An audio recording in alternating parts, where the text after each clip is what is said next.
Welcome to Awesome Movie Year, the podcast where we take a look back at an awesome year for movies, which is every year. I'm Josh Bell, film critic and writer, and I'm joined by my co-host. I'm Jason Harris, filmmaker, comedian, author, spaceship explorer, mustachioed man, riverboat gambler, riverboat captain, teller of tall tales. Shall I keep going? I guess if you want to, you can. Jason is Mark Twain. White suit wearer. All right. Inventor. Yeah. Mm-hmm. So many things that are and aren't true about Mark Twain that are explored in this film we're about to discuss. So we are here in our season on the films of 1985, and we're at our animated pick, which is the very strange stop-motion animated film, The Adventures of Mark Twain, from director Will Vinton, who is best known as the creator of claymation, the stop-motion technique of making little clay figures and moving them around. And as a claymation pioneer, best known for creating advertising characters like the California Raisins and the Domino's Noid. But he also made this for some reason. Good work, Josh. I can illuminate a little more here because I did watch Clay Dream, the documentary about Will Vinton, which recommend better than this film. Okay. So Vinton and his former partner won an Oscar for a short film in like 1974 called Closed Mondays, which I also watched, which I think won the animated short just because it was so different, this kind of idea of claymation at the time. But there's really not much to it. It's like a guy goes into a museum exhibit and the exhibits start like kind of morphing into different things. And then he becomes an exhibit. But it gets super dark, right? Like this documentary, because they split him and the partner afterwards. And then Vinton goes on to become the father of claymation. And his ex-partner feels like he's left out, threatens to kill him, ends up killing himself, they say, but Vinton had this whole idea as a creator of wanting to be like the Walt Disney of claymation. So he wanted theme parks and characters, and he really was not a great businessman because he was focused on all this stuff. So he missed out on all like his merchandising cut of the California Raisins and things like that. So he always did want to make features, and in a way, what he set up made a lot of great features because Will Vinton Studios turned into Leica, who as good as any animation studio right now. But he never really got there after this one. He also thought this movie was mismarketed, that it was not a kid's movie, but it was marketed as a kid's movie. Yeah, this movie is really dark. And I mean, it has kid characters who are central to the story. The idea here is that Mark Twain is taking his balloon kind of thing, Zeppelin, perhaps, airship, as you said, maybe that's the right term for it, to rendezvous with Halley's Comet in 1910 and die. So we got that going. But the stowaways are Mark Twain's kid characters, Tom Sawyer and Huck Finn and Becky Thatcher. And it's through their eyes that we kind of see the story, and Mark Twain tells them versions of tales that Mark Twain in reality wrote. So you could see how that focus plus the animated aspect would make you think that it was for kids. But yeah, it gets quite dark. It is ultimately about this guy going voluntarily to his death so he can be reunited with his wife that he's still grieving. And that's some heavy stuff. Kids love that stuff, Josh. Mm-hmm. Kids do not, but Will Vinton did. This was written by his wife, and because of the nature of stop motion, and even now where things are maybe more efficient or whatever, it takes a really long time of painstaking effort. So the production on this film lasted 3.5 years. Like, you have to be really devoted to make a movie like this.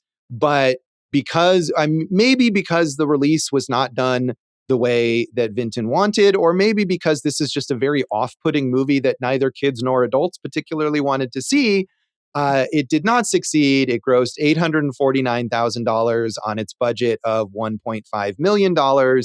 And the missed opportunity that Vinton and the people he worked with are talking about is that the company that released this film, Atlantic Releasing, decided to release it as part of their kids movie sub-label, Clubhouse Pictures, where it was only shown at matinee showings, and I think in a very limited way even then.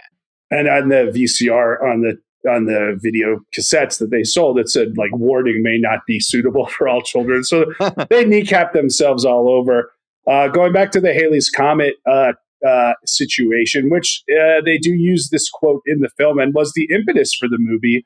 Mark Twain said, "I came in with Halley's Comet in 1835. It is coming again next year, 1910, and I expect to go out with it.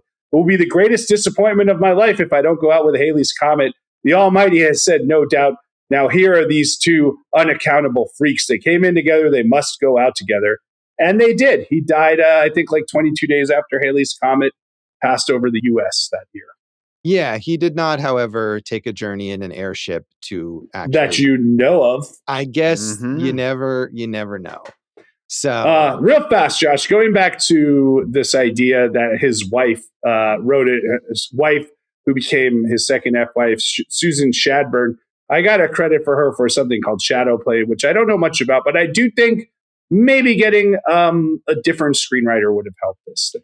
Yeah, maybe. I mean, it's weird, though, because so much of this is strange and off-putting, but a lot of it is taken really directly from the Mark Twain source material, from these stories that he wrote. And so many of the things that the Mark Twain character says in this movie are little aphorisms that Mark Twain himself uttered.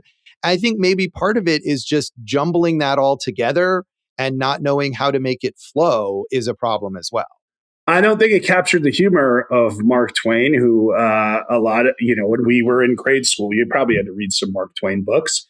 But yeah, I mean, Tom Sawyer, Huck Finn, Becky, they're all terrible in this film. They are. They really are. The kid characters are super annoying. The voice performances are bad. And they are. And Mark Twain himself has a kind of folksy charm, but he's also weird and somewhat scary at times, which I think is not really what you want. So the movie looks gorgeous. I mean, all of the 3.5 years that they spent working on it, all the animation, even looking at it now is kind of astounding to watch. It's like you said, get high, turn the sound off, turn some music on, and let the pictures overwhelm you, baby. Yeah, this definitely seems like a movie for stoners.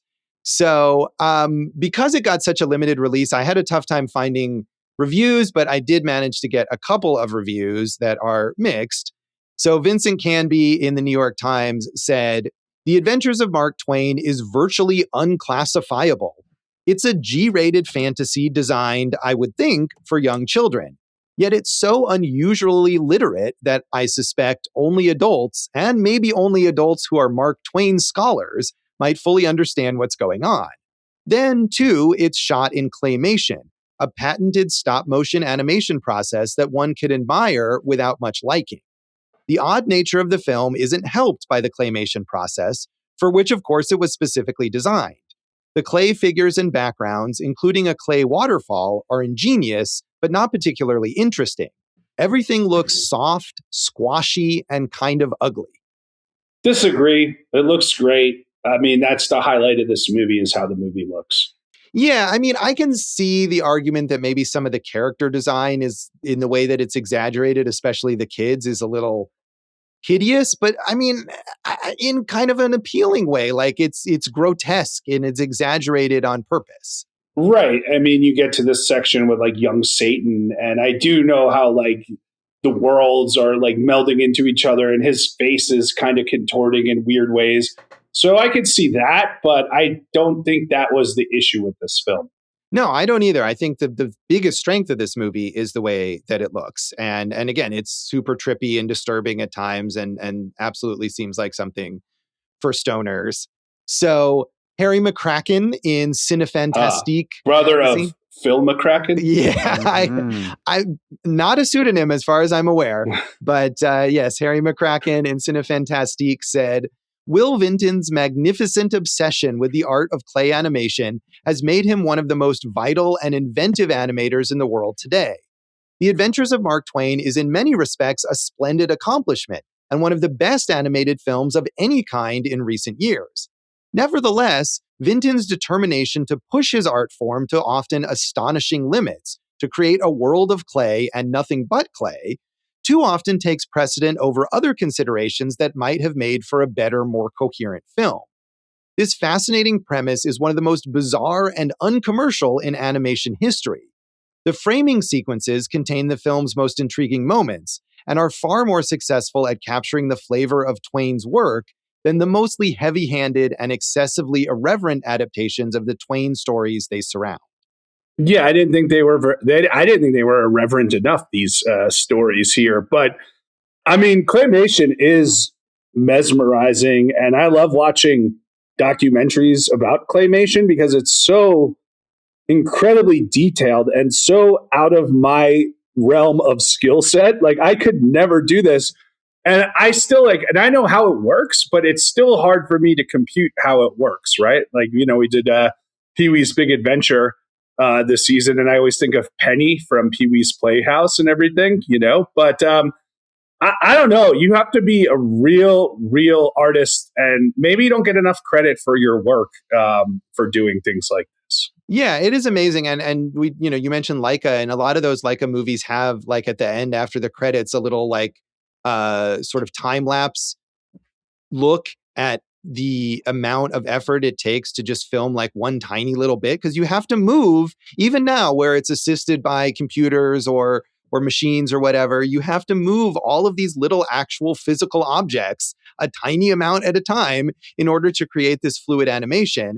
And it is painstaking. I probably mentioned maybe when we talked about Chicken Run, which is another stop motion, like claymation style film. I remember when I took a film class in high school and I made a little stop motion film with a Terminator action figure. And I think it was probably like, oh my, 30 seconds long, and it tried my patience, certainly. I'd like to see that film. I don't know if I still have it. I still have some of the actual like 8mm reels of some of the films I made in that class, but I don't know. What class was that? It was a high school class on filmmaking. Yeah. It was when I lived in California. Okay. Freshman year of high school. Yeah. Gotcha. It was cool. I went to high school with you. I don't. Right. No, we didn't have it here, but in my, California high school with all the children of, movie stars or whatever, they had a filmmaking class. But yeah, it is amazing. Like the process itself is just the idea that they spent all those years, going a little bit at a time. And then to think that you also, I would imagine you get so consumed with these tiny motions that you might lose sight of like the artistic vision of it and the creativity of it, but you have to preserve that too. I'm telling you, man, I feel like this was doomed from the start because they didn't have a script to match the level of artistry. Yeah. I mean, which is weird because this began with the idea, not like Will Vinton thinking, oh, I want to make a claymation feature. What could I do? But the idea of wanting to make a Mark Twain movie.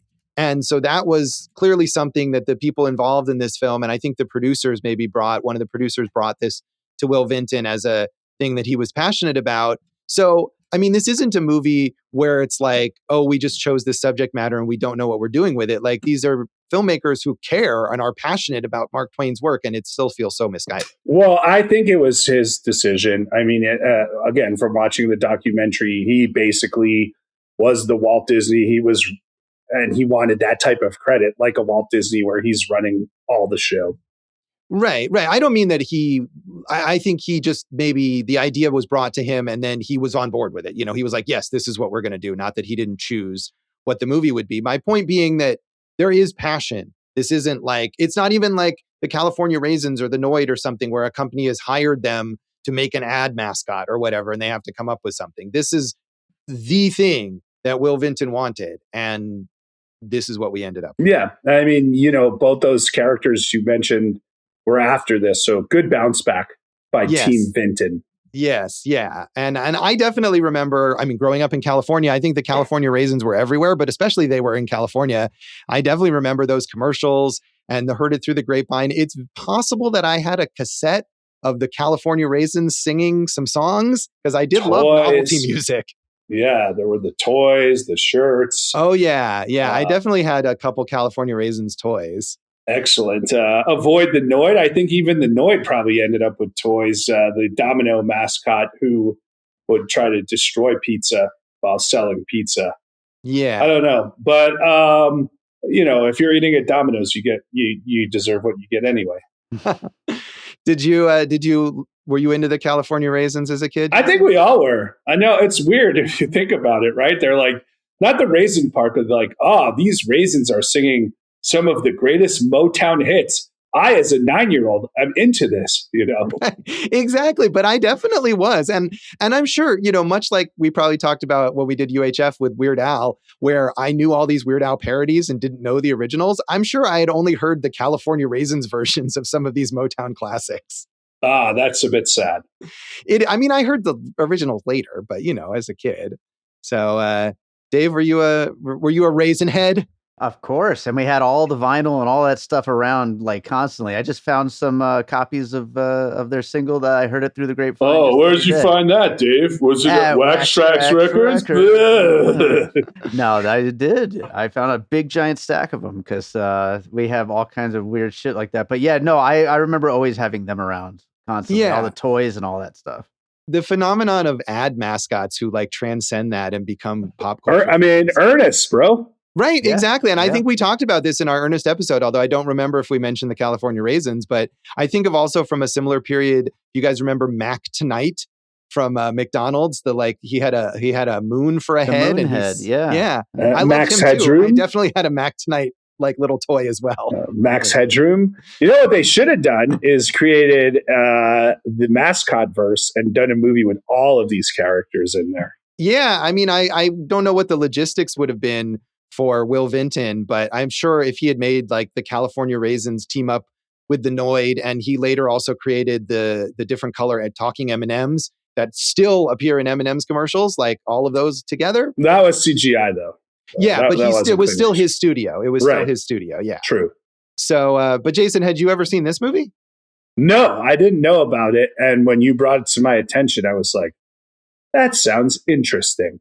I thought the same thing. What was more interesting was learning about Will Vinton and Will Vinton Studios. Yeah, and I'm glad you learned that and you watched that documentary because I did not. But one of us has to be prepared for the episode every time. I appreciate that it's you this time. So yeah, I thought when we were discussing this that looking at stop motion from this era, and Will Vinton, even if he didn't make any other feature films, such a pioneer in claymation and all that. But I had not seen this movie. Even as a California Raisins fan, I did not make the leap there as a kid to watching this movie. I don't know that I had even heard of it. Remember the California Raisins cartoon, which was not claymation? I feel like that was a real miss by going with traditional 2D animation. And I'm sure I was the biggest Saturday morning cartoon aficionado for many, many years. So I'm sure I watched that as well.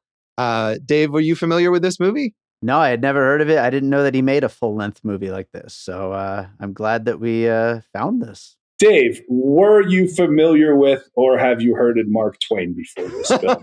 Well, like that one review mentioned, you have to be a scholar, and clearly I must have been one. So, yeah. You are. Did you actually read a Mark Twain book in school, Dave? I don't even know who any of these characters are, so I have no idea. So no, Josh, I've definitely read The Jumping Frog of Calaveras County, and I read some other short stories. I don't think I've ever read the books, but I read a biography of Mark Twain as a kid, not the famous 1,000-page one. Oh. But yeah, I think I missed the big books, but I read enough of the stories. Yeah, I don't think I had not read the Jumping Frog story, and I don't know if I read any others. I did read both Tom Sawyer and Huck Finn in like middle school, I believe. Have you ever read Jim? No, I have not read that. Do you know what that is?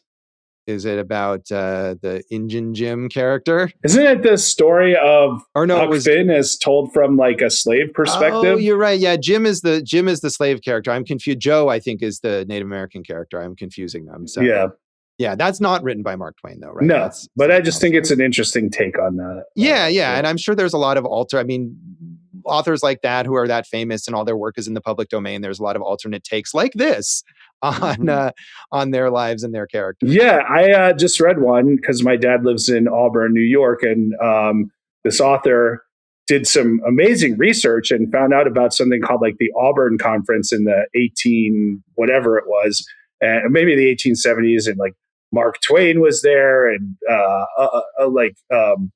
some suffragettes were there, and some abolitionists were there. All these famous kind of author types of the time, and you write as those characters. And Mark Twain would be a fun character to write because he's so witty. And he's got all those witticisms. Right. And there were one or two, I think, although I can't remember what they were now. Yeah. In this movie that I kind of chuckled at. A good idea is stupid until it succeeds or whatever, or is laughed at until it succeeds. I agree with you. More Twain, less of these dumb kids. Indeed. So anything else you want to say about the background of this movie, Jason? Josh, Vinton took black and white footage of actors during the recording sessions for the animators to use as a reference for the 3.5-year duration of filming. Yeah, I think that's something that Walt Disney, for example, did with like Snow White and maybe some of his other early films. So that makes sense. And, especially when you're making a movie in a way that has not ever really been done before, no one had made a feature length claymation film. So, you got to have that. So I don't know if that really made a difference, but maybe it did, who knows? So we'll come back then and talk some general thoughts on The Adventures of Mark Twain.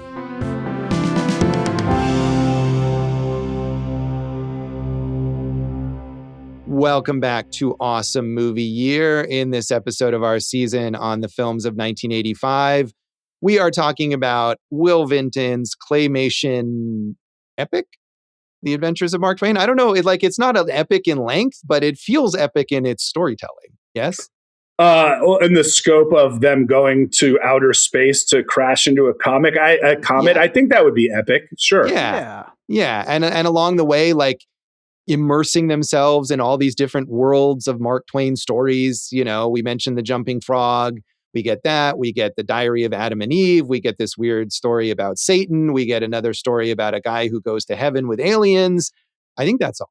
And obviously some Tom Sawyer stuff in there. Right. Very briefly, there's this portal that takes them into the different stories, and we see very brief glimpses into Tom Sawyer's story, but he doesn't want to go back. Tom Sawyer, the character here. So we don't. He's a real bastard in this whole thing. I mean, Tom Sawyer is a real bastard. I feel like that's kind of the character himself. So in that case, in that sense, it's accurately reflected. But yeah, the kid characters are annoying and useless. And I feel like, again, the voice performances are really lacking. I agree. Other than our man, James Whitmore, who played Mark Twain, who's an amazing actor. I remember in high school, we watched the one-man show, Give 'Em Hell, Harry, where he played Harry Truman, and what he's very famous for. He's just so far and above every other voice performer in this thing. It's hard to almost watch the scenes because it's like he's in his own league and everyone else is just not there. And he was this super experienced actor who'd been working since the 40s, and they were able to get him, I think, because he was in a sort of a career downturn at this time. But in contrast to the 3.5 years that it took to animate this movie, he recorded his entire part in 2 days. Yeah, but he's probably one of these old pros where he just has to one take everything. Playing Harry Truman on stage in a one-man show for 40 years, you don't get second chances. You could tell he's just far and away more talented than the other. It would be like if they were like, hey, James Whitmore, why don't you do some of the claymation with us and we'll put it in the same scene, and you'd see this terrible claymation next to this amazing claymation. That's how I felt the voice acting was with these other actors in the scenes with him. Yeah, it definitely does have that contrast. And Will Vinton himself does a bunch of voices of secondary characters under various goofy pseudonyms. So, which is a tradition that I think, is carried on by Pixar now. You always see those directors end up doing voices, little voices in there. Some of them kill it. Right.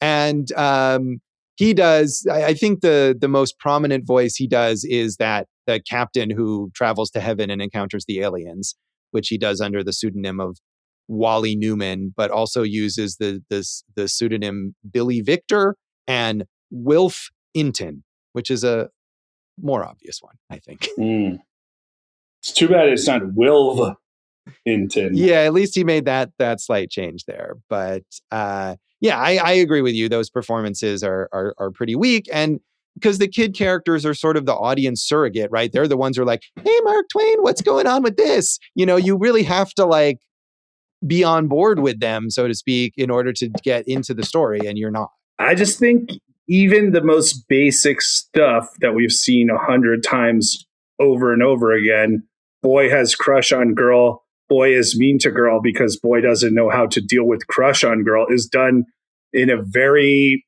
haphazard and not at all skillful way. Yeah, and there's barely any of that. I mean, the other thing is, regardless of those performances, like as written, these are barely even characters, right? They're really just there to kind of like do what I just said, like, "Hey, Mark Twain, what's up with this?" Or "How does this thing work?" Or "Tell us this story," or whatever. Right. Some of the ways they get into the stories are so just forced. Like, hey, talking of Adam and Eve, which there was no reason to talk about, let me tell you more about Adam and Eve, which we really weren't talking about anyway. Yeah, that Adam and Eve stuff that's goes on so long. It really does. And it goes on, like, for some reason they tell a bunch of it and then they do other stuff and then they like are like, "Oh wait, we're not done with Adam and Eve. Let's get you more of the Adam and Eve story."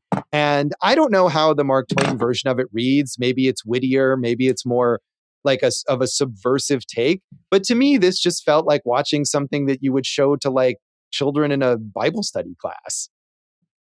Are you saying because the idea of Adam being like the smart guy and Eve just being like the naggy lady is very kind of over the top and not fleshed out and not equal at all? Or in what regard do you think? Yeah, I mean, but also just it tells you the story the way that you are familiar with it, I think, for the most part. To me, it didn't seem like it was a twist on the Adam and Eve story, or here's the real deal, or here's how, I think Mark Twain is known as being a satirist, and there didn't seem to be anything satirical. I agree with you on that. I think they did not capture the humor. If, for example, Adam and Eve, she brings the fish out of the water and he's like, "She brought me something she calls fosh."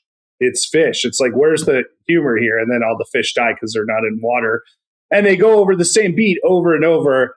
I thought, again, the frog was probably the most successful segment. But again, at the end of that, there's that nice kind of bit where as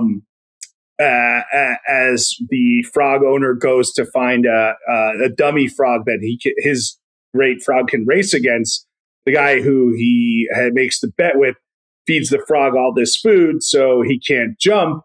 And then you come back and the owner who owns this frog can't tell how fat the frog has gotten from the food, which is an animator's choice, right? Oh, he ate all this stuff, so now he's so fat. But it kind of undercuts the whole joke because, like, you're like, "Hey, I saw that frog 2 minutes ago and it was skinny, and now it's a fatso frog, and of course it can't jump."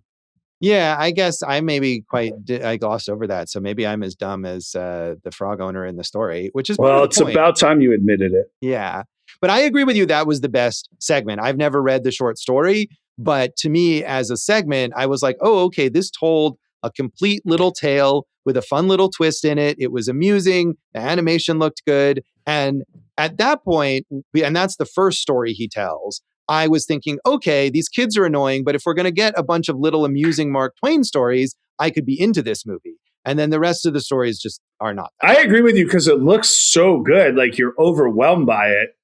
But, we have a detractor from our detractors here, Josh. So, Dave, why are you wrong about how good this movie is? And did you get stoned before watching it? I did not get stoned, but I probably should have. Yeah, no, I like this. I just felt that this movie was just super nihilistic, and I felt like it was almost coming from the inside of the Mark Twain stories and kind of making them more ridiculous and sillier, and just like the idea of like these kids being so stupid. Like, I felt it was like talking down to them. It was dumbing down them to be even bigger, like, gap between them and Mark Twain himself, who's this big, larger than life presence, as Jason, as you said, is the best voice actor here, obviously, and is like really creating a character there, whereas the kids are just these dumb little kids.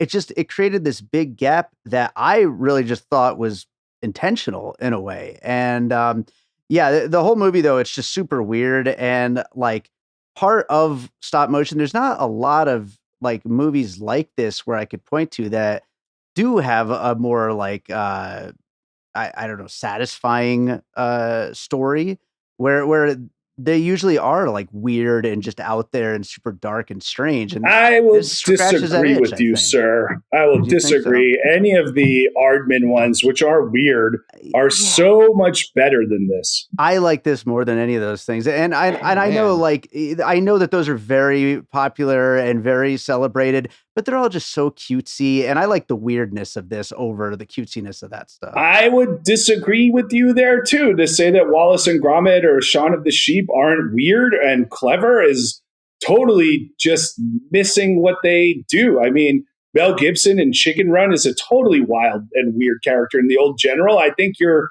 just glossing over the brilliance of those things. I'm not saying they're bad, and I do think they're clever, and I think Mel Gibson's great in that movie. We talked about it on the show, but you know, I appreciate this kind of strangeness more, though. This nihilistic strangeness. Yeah, I mean, and I think if you're talking about strangeness, like Jason, I agree with you. Those Aardman movies are great, and I think there is a lot of weird touches, but they're also clearly family friendly and mainstream, and that's fine.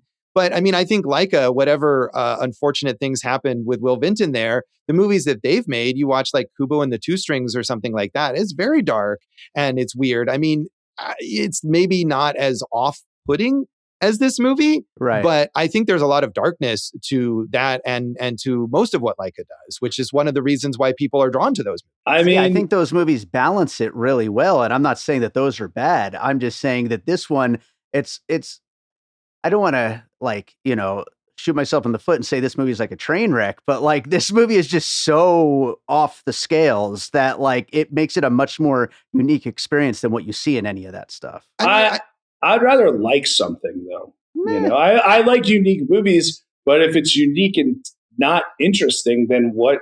You know, again, other than holding on to the animation, which we all say is top notch, and Whitmore's performance, there's really nothing to grab onto. Yeah, I mean, I understand what you're saying. I think, you know, my thought is always like, I'd rather see a movie like this that is idiosyncratic and fails than a movie that tries to go right down the middle and is boring, even if it's easier to watch. I think those like Aardman movies are better than this. But I will say that one thing that you get the sense of from this movie that you don't always get the sense of with animated movies, just because how many people are involved in making them, is that this feels like the vision of one guy. That one of the reasons it's so weird is because Will Vinton is just like, I'm going to do some weird shit, and he's in charge of it all. And you don't always get that in an animated movie where there's hundreds and hundreds of people making. You know, it's a movie that people loved that I was kind of lukewarm on, and I feel like it was a movie that you would expect me to love, and that's Mad God from a few years ago. And like, that's the weird and the dark and the strange and the point of view of one person that I'm talking about here. I just really like this a lot more. Yeah, I mean, I kind of felt the same way about Mad God, where I was like, this is amazing as an achievement, like craftsman. There was no story to latch onto there. Yeah. And so I feel like I felt, although Mad God, this was not only there wasn't anything to latch onto, like aspects of this movie were actively annoying, where I think I didn't feel that way hurts. about Mad God. Yeah. Yeah, the kids are just you want to throw them off the air balloon the whole time. Yeah. So, Dave, did you have a favorite segment, a favorite Mark Twain segment? Not a favorite segment per se. It was more just about watching Mark Twain be this kind of ridiculous character and just lord himself all over the kids and like just be like this larger than life presence. Like it was just so much fun to watch him, and I felt the like animosity towards them that it seems like was coming through it. I mean, but then I don't know if he's meant to feel animosity. Like at the end, he's like, oh, I'm going to give you my ship, and Tom Sawyer, you'll be the captain of my ship. And of course, really, Mark Twain is like the creator of these characters. So I don't know if that's what you're meant to get out of it. I don't know. That's kind of what I got out of it. Maybe that's incorrect, but that's exactly like where I ended up with it. Yeah. Jason, thoughts on this? Nope. No good. No thoughts. Jason's no. I mean, left the airship. Yeah. I didn't like. What were the segments beyond the frog that you were like, oh, this is really good? Like Adam and Eve, had they cut that in half, maybe would have been there. The Satan stuff, I don't know, man. I just didn't latch on to any of these stories the way they were told in this film. And I just thought, again, they needed a writer to come in that could have punched this thing up. I mean, I'd be interested to see that version of the movie too, but I don't know that there is that version of the movie. I think this movie is slapping together all these ideas of Mark Twain and his stories, but into something that's just kind of grows outside of itself. I think they did themselves a disservice and did the Mark Twain wit a disservice. I mean, I will say that Satan segment, even though it's kind of fragmented, is creepy as hell. Like the way that character looks and speaks, and this like weird void that the whole thing takes place in. I mean, we know that this, maybe didn't reach a lot of people when it was originally released, although it's the kind of thing that might very well have been aired on TV later, especially along with some of like the claymation specials that Will Vinton made at other points in his career.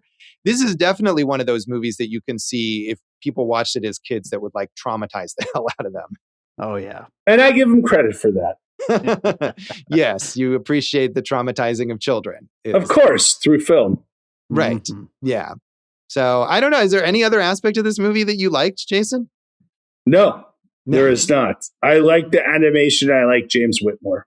Is there something you like that I'm missing? No. I mean, like I said, I think I did enjoy the frog story. I think at that point, as it started, it was like, oh, these kids are annoying. And what is this even about? And when that happened, I thought, okay, I have a handle on this. It's like an anthology and we're going to get some fun stories. And I like that story. So maybe this will be good. And that's not really how it went. But I will say I mean, if you release that as a standalone, like short film, that's what Will Vinton did a lot of in his career, were these short films. And if it was just the Jumping Frog of Calaveras County as a little 5-8 minute, whatever it was, short film, I think that would have been really nice. And so that part I did like. But yeah, as it went on, I lost. I agree. I mean, I think you and I are simpatico on this one. You're a real Huck Finn to my Tom Sawyer today, Josh. Yeah, I guess that I am. So, I mean, and we don't get like any, really, I was just saying, like, not almost any of the Tom Sawyer story or the Huck Finn story, which are really the most famous things that Mark Twain ever worked on. And instead you get versions of these characters that could very well have been anybody, right? It could have been like contemporary kids who travel through time and are like, look, it's famous author Mark Twain. Let's hear what he has to say or whatever. Yeah, I understand why they did that. I mean, they're, trying to make it so there's something relatable for the audience, for the kids in the audience. But I just think it was a failure in execution on page and with the voice performances. So he, like I said, did himself a disservice because he's such a genius animator. And I think he did Mark Twain a disservice because it doesn't touch the real wit and humor of what Twain's capable of. Yeah, no, I think that's true. But Dave loved it. But Dave, and we're glad that Dave loved it. We're glad to give Dave that experience. So should we rate this out of 5 mustaches? Witticisms, yeah. Mustaches is good. All right. I mean, from like an enjoyment standpoint, it's 2, but the animation's so good, I bump it to 2.5. Yeah, I'm basically right with you. I'm going to give it 2.5 out of 5 because you could mute this and just put it on as like a background. That's what I'm saying. Get high and fucking eat some cheese doodles and fucking watch the animation. Yeah. Dave, how do you rate it? I'm going with 4. I had a good time with this one. It's so weird and a nice little gem that we've discovered this season. You're an insane person, Dave. I mean, I do think that like it's the kind of movie I can see that like if you're on the wavelength with it, that you would just be really fascinated. So I think that's fair. So we'll come back and talk about the legacy of the Adventures of Mark Twain.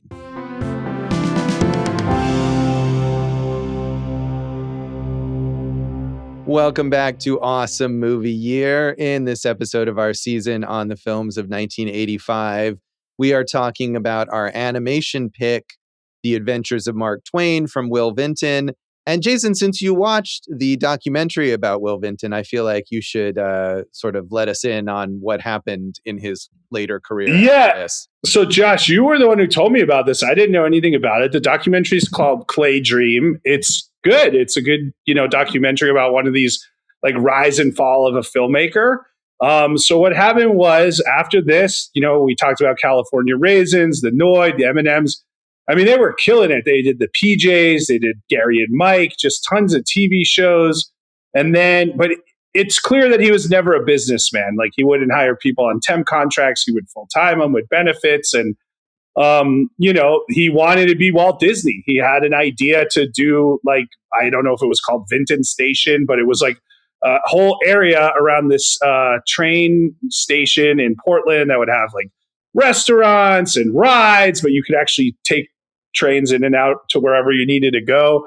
So he, kind of got lost in the sauce and wasn't creating as much as he liked. And then he needed to get capital. So he went to Phil Knight, the mega mind behind Nike, the rich dude behind Nike. And Phil Knight invested. And then as they lost more money, he invested more and more. And his son, Travis Knight, who I did not know was a crappy white rapper back in the day. Yeah, I remember reading about that. Came on as an animator and just worked for the whole thing. And everyone had nothing but good things to say about him. Like, oh, he worked hard. He cared about the work. He learned. And then, I mean, it's a little unclear. What it seems like is that more and more Will Vinton had to sell more and more shares of Will Vinton Studios to Phil Knight, to the point where Phil Knight was able to fire him and take it over and turn it into Leica. And, they show some stuff between those depositions between the two of them. But, whether this was all as it was or was part of the presentation, Will Vinton in the end seemed like very at peace with the whole thing. I'm sure he still wanted to make movies and was upset that his name wasn't out there, but he got to be more of a dad than he had ever been. And a big part of that documentary is like how he wasn't emotionally connected to his family, and now he was getting to. And he thought that the movies at Leica like really furthered his legacy. So in the end, the sad part was that he died at a relatively young age. I think he was 70, but he got to spend a lot more time with his kids. And it seemed like he felt his work was appreciated. And even if he wasn't able to get it to the level he wanted to, he was happy that someone else did. Well, that's better than I thought. Because, I mean, just reading about it, it sounded like, oh, this is the story about some rich guy who comes in and takes over this artist's business and kicks the artist out.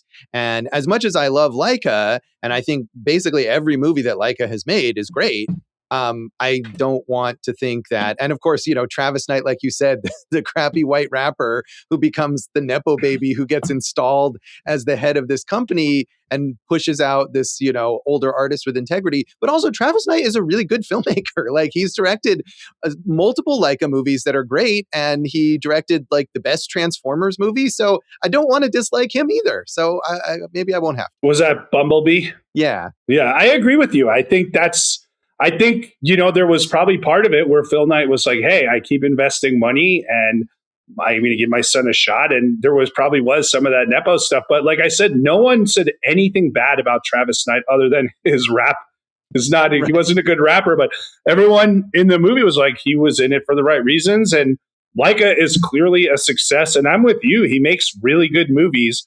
So you and I having seen so many or heard so many stories like this, this one sounds happier than a lot of the other ones that we've heard about.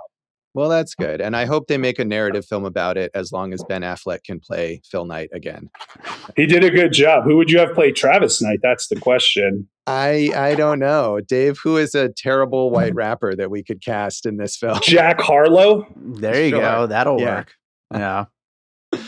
Perfect. So, Will Vinton also, he was nominated for 6 Oscars. 5 of them for his short films, one of which he won early, that was you were mentioning before in the 1970s, was also nominated for working on the special effects for Return to Oz. And that was one thing that he did in addition to all this advertising stuff. He would work on claymated, animated segments of different movies and TV shows, including Michael Jackson's Moonwalker, an episode of Moonlighting, and the movie Brain Donors, which I feel like is a movie that Dave probably loves. I would love to watch that movie. It sounds so great, and everyone involved with it. That movie sounds awesome. And Moonwalker rules, by the way. Well, not just Moonwalker. He did a lot with Michael Jackson because he did some of the Captain EO stuff. Mm-hmm. And there's a part in the documentary where Michael Jackson's just calling him like over and over, like, well, we have to work together. We have to do this. And like, it's actually kind of cool because when they get together, Michael Jackson's like inhabiting characteristics like this California raisin should be this. And he's like doing like, he's acting, he's doing faces, he's emoting, which, Michael Jackson, we always knew as the public persona. But, Michael Jackson did a California raisin version of I Heard It Through the Grapevine also, which is not very good. But still, it's cool that they did that. He worked with Bette Midler, Divine Madness. Josh, he worked on one of your favorite movies, Return to Oz. So right, yeah, lots of stuff. Yeah, he did. So, I mean, even if that is maybe a sad end, although as you're saying, maybe not as sad. And he did get to do a little bit after he was pushed out from Laika. His final short film, The Martial Artist, was released in 2008. So, and I think even, as you said, he died relatively young, but he was still hoping to do more projects, right up until the point where he wasn't able to anymore. So, still attempting to create and things like that. It seemed like he had an idea for a feature film. It was a musical based on the Frog Prince that they were going to turn into a stage musical. And he was going to use his artistic techniques. Obviously, you can't do much claymation, but the design and the costume work, and he was going to do a stage musical of that. Yeah, I mean, he wanted to be Walt Disney, I guess. And that was another thing. Walt Disney was constantly coming up with new approaches and ways to reach audiences in different formats and everything. So it seems like that's what he was doing as well. So good for him. So maybe not as sad a story as I imagined when I told you to watch that time. Well, I mean, and then when you told it to me, it sounded sad. And, right. And of course, part of that could be that he knows that there's a camera on him and he's presenting what he wants to present. But from the filmmaker's standpoint, it didn't seem like the filmmaker was like, we uncovered some other stuff. It seemed like he, in public appearances, he would always talk nicely about Laika. And I don't know, man. I agree with you. I just think Laika is a studio, like to me, like Aardman, when they put stuff out, I'm ready to watch it. Yeah, I totally agree. So as we were saying before, James Whitmore, really the only notable actor in this movie, and he was a very prolific character actor. As I said earlier, I don't remember where I saw this in one article that I read that it's apparently he was kind of at a downturn in his career in the 80s, and that's why they were able to snag him for this film, maybe for less than they would have had to pay him before. But he worked steadily from the 1940s into the 2000s. And did that one-man show, Jason, that you were talking about earlier about Harry Truman, right? Yeah, Give Him Hell, Harry. I think we watched it in Mr. Baranoff's class. We were probably there too. Oh, I might have fallen asleep.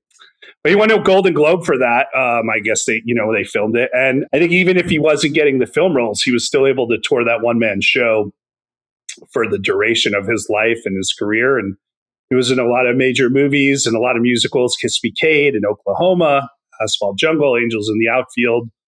So, Josh, I will say Dallas McKenna played Gumby. So that's another actor that you should note. He's Gumby, damn it. He has a fairly small role here. He plays the owner of the frog in the Frog Story. But the other voice actor that I wanted to mention was Michele Mariana, who plays Becky Thatcher, and a couple other small roles. And she's had a steady but not necessarily notable career doing other voice acting and some kind of small roles. But what stood out to me is her most recent role was doing a voice in Wendell and Wild, the Henry Selick stop motion animated movie. And I wonder if in a way, Henry Selick worked at Laika in the earliest days and maybe worked with Will Vinton. And I wondered if that was kind of Henry Selick's little homage to Will Vinton by casting Michele Mariana in his film. I don't know. You should ask him. I will. I'll get him on the podcast ASAP. Yeah, get to it, man. Yeah. but I kind of liked that. So Mark Twain, of course, has been, depicted in various ways. The biggest influence probably here, and also the best known, is the one-man show that Hal Holbrook did from 1959 to 2017, every year doing his one-man production as Mark Twain. That is insane. Hal Holbrook's such an awesome actor. We talk about him. I think we must have talked about him in something. I don't remember what, but he's a great actor. So that is very cool that he could. I think he probably toured that all over the country every year for a few months a year, right? Yeah, he toured and it was on Broadway. And I believe they've even now revived it on Broadway with another actor. Like that's how popular it was. Although I'm sure it's so tied to Hal Holbrook, I don't know how popular it would be with someone else playing the role. Who do you think would play it now? I forget I don't remember the name now. I'd have to look it up again, but it wasn't someone that I'd heard of. So, I mean, I think you'd have, if you wanted it to be someone like Hal Holbrook that was like a well-known, I don't know, Sam Elliott, maybe? June Squibb? June Squibb, sure. Yeah. She could probably only do it for like 1 year. Maybe. I don't know how. I wish June Squibb the best, but we all do. We all love June Squibb. She's like 96 years old. Yeah. Yeah. So some other later Twain depictions after this I noted down are the 1991 Disney movie Mark Twain and Me, which has Jason Robards as Mark Twain. Of course, Ken Burns, who we just talked about, made a documentary on Mark Twain in 2002. And Vanilla Ice played Mark Twain in The Ridiculous Six, the Adam Sandler film that I have seen, although I seem to have blocked that out. I have not seen that, and it's almost tempting to watch it based on that. So I guess maybe Vanilla Ice could take over the Hal Holbrook one-man show. That sounds like the worst idea ever. I love it. Talking about terrible white rap. I think Albert Brooks could take over the one-man show. That would make sense to me. That could be. Yeah, maybe so. Maybe so.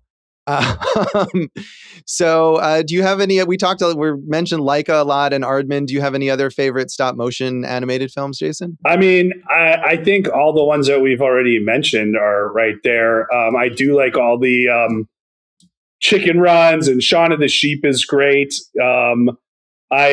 From Laika, I think Kubo and the Two Strings is probably my favorite. What do you think? Yeah, I'm with you on that. I love Coraline as well. Talking about Henry Selick, who is like, I feel like aside from Will Vinton, Henry Selick is like, the titan of American stop motion animation. So James and the Giant Peach also that he worked on. So all of his stuff is really good. Wendell and Wild is I'm mixed on, but I didn't like that one that much. My favorite other Laika movie is Paranorman. That's a great one. But they have one coming out this year, Wildwood. Yeah, it's based on is it The Decemberists? It's some indie rock like concept album that is being adapted. So that sounds that could make sense because they're all still located outside of Portland in that hipster zone. So that sounds like something out of Portland would do. Sadly, Dave, it's not representing Wildwood, New Jersey. Hey, let's go down the shore with Laika.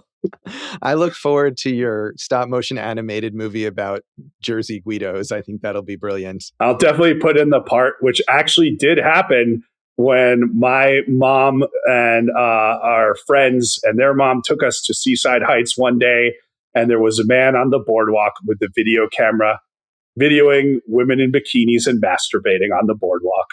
I think that stop motion is the perfect medium to depict that. Clearly.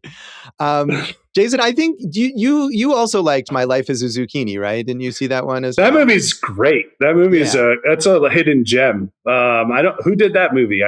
Was that one of these boys? No. That's I think it's either French or Belgian film. Yeah. But I was just kind of trying to look through what other ones I like. There was a Netflix super creepy anthology film a couple years ago, I think, called The House, which is always something I recommend as an underrated movie, and Memoir of a Snail from last year or the year before, an Australian film that is kind of depressing but beautiful. So, I mean, both of those I think are showing what we were talking about maybe earlier with this, where those are not movies for kids in any way. You should not watch those if you are a kid. And I think maybe if Will Vinton had hung on a little longer, the world would have caught up to the idea that these stop motion films can be completely for adults. Yeah, I mean, a few we should mention. I mean, we got to give Dave a little love. 1933 King Kong used claymation, or stop motion. Yeah. You mentioned Henry Selick. You got to bring up The Nightmare Before Christmas. That's a classic. And then I think The Little Prince from Netflix was really good. And of course, Wes Anderson, Fantastic Mr. Fox, and the one I like even more, Isle of Dogs. Well, you know how I feel about Wes Anderson, but it's cool that someone like Wes Anderson has devoted a substantial amount of his time to making stop motion animated films. I do appreciate that. Yeah. How did Dave get through this episode without mentioning Anomalisa? He's really missing his windows here to get Charlie Kaufman and King Kong in there. Yeah, those were my big two that I was going to bring up. So yes. Do you have any other favorites? Well, also just it's funny because we're talking about like the feature length versus like little segments. Like I said, his stuff in Moonwalker is so damn good. But music videos in stop motion is such a great medium for music videos. Oh yeah. I'm a huge Tool fan, and they've done some amazing music videos. And you were talking about Mad God earlier, and that's obviously like a huge sort of influencer. That's almost like a feature length Tool music video, I think. Totally. Which those should not be, as we're saying earlier. But the videos, Adam Jones, the guitarist from Tool, started his career as an animator, and he's directed those videos. Those are really cool. I always think of Fell in Love with the Girl, the Lego stop motion animated, from White Stripes. Yeah, that's good stuff. So lots of great and stop motion animated movies that people should check out. So. We should see yours, Josh. Yeah, I gotta look and see if I have that. I have. The most useless thing I have is I made a music video as like the final project, but I couldn't, for whatever the limitations were on the camera, it couldn't go for the whole song. So I had to edit the song, and I have the video, the visuals, but I no longer have the cassette with the song. So it doesn't sync up to anything. What song was it? It was In the Garage by Weezer, which I shot in my garage. We should sync it up to one of my instrumental tracks, Josh. Let's do it. Come on. If only there was a way we could find that track somewhere. Where would we find? What I'm saying is that the song isn't enough. Like I edited the song myself on like two cassette decks to what you needed to make it shorter so it would fit with the amount of like film that I had, and I don't have that version of it anymore. You have award-winning composer David Rose. Dave, you won awards, right? I have, yes, sir. Offering to create a totally new track for you. I feel like we got to go with this. All right. Well, Dave, as we know, has lots of free time, so I think I'll make time for stop motion animation. Let's do it. Well, that's not a stop motion. The stop motion was something else. Okay. That's true. Yeah, I'll have to dig through those archives and see what I come up with. Yeah. Anything else you want to say about the legacy of this movie, Jason? I think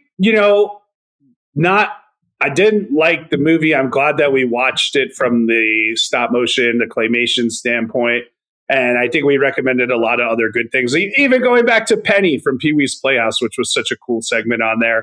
So to me, I feel like there's real value in this episode, Josh. It's just a treasure like a jumping frog of Calaveras County.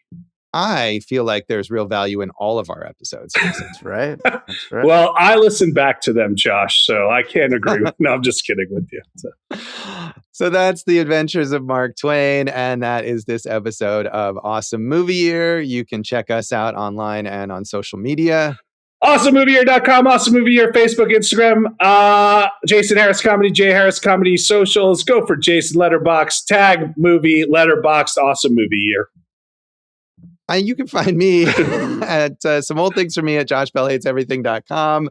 I'm at Josh Bell Hates Everything on Facebook, at Signal Bleed on Blue Sky and Letterboxd. And Jason poorly articulate that if you are on Letterboxd, I stop motion animated that. You did, yes. You omitted the painstaking little steps in order to get all the words, but you worked on it. So if you watch this movie or any of the movies that we talk about on the show, tag your review Awesome Movie Year on Letterboxd, and we would love to know what you think. And check out our producer David Rosen's awesome podcast, Piecing It Together. Check out Piecing It Together wherever you listen to podcasts. Follow us on social media at Piecing Pod. And check out my YouTube channel, Music by David Rosen, where you can find both of our podcasts and My music video, Back Into the Dark, which is a claymation stop motion animated music video and is really freaking cool. It was made by this visual artist named B. Landers. Shout out to her. And I actually have another one on the way at some point, hopefully soon. Nice. Check that out. Dave has a way to plug one of his projects in every episode that we do. It's pretty amazing. I think it's a worthy plug. I'm happy to hear it. I didn't say it wasn't. I'm just saying he's always getting the plugs in there. Jason, what's in our next episode? Josh, it's my pick. And I'll tell you what, Josh, the next episode will never die because Goonies never die. We're doing the Goonies. That sounds weird, but we're covering the film The Goonies on our next episode. All-time great 80s movie.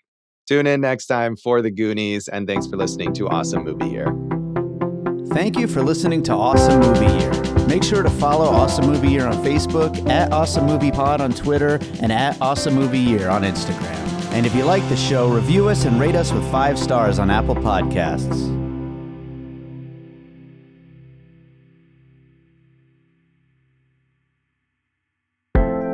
An All Points West production, produced by David Rosen in Las Vegas.